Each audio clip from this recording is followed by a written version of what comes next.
Hello everyone, this is the Night Welder. Well, I was on the internet today, just browsing around, typing stuff in, the normal spiel. Then, I noticed something weird about the numbers. Look at this.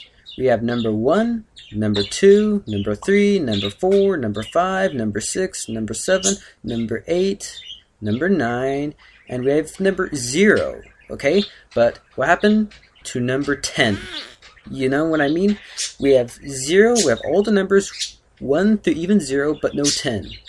What's the deal with that? I mean, why don't we replace the 0 with a 10? Because right now we have one number less and also one number too many. We don't need a 0 actually, because if you wanted to type in nothing, which is 0, you wouldn't type anything in. So the 0 key is kind of useless if you look at it that way.